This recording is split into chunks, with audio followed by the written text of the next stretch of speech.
So, last weekend, my roommate Brad decided he'd had enough of our chaotic negative energy and announced that he was going to Marie Kondo the entire apartment.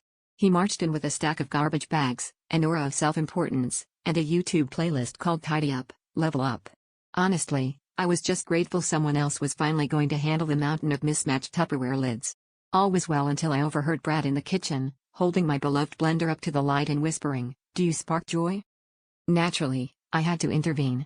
I found Brad mid-interrogation, staring intensely at the blender like it owed him money. "You can't just get rid of the blender, Brad," I said. "It's essential." "What about smoothies? Margaritas?" He looked at me with the solemn face of a man about to make a life-changing decision and replied, "If it doesn't spark joy, it's gotta go."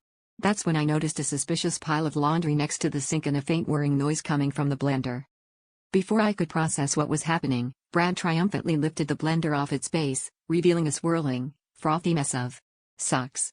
"I figured if the blender doesn't spark joy by itself, maybe it will with something joyful inside," he exclaimed. His logic was baffling, but he was so proud of himself that for a moment I questioned whether I was the weird one. I asked, "Are you seriously blending your socks for happiness?" Brad, with a grin, said, "Well, they're my lucky socks. Maybe joy is contagious." By the end of the afternoon, the kitchen smelled like burnt polyester and misplaced optimism. We ended up keeping the blender, but Brad now refers to it as his emotional support appliance. At least now I know that if Marie Kondo ever asks if my blender sparks joy, I can honestly say, only when it's mixing up a socktail.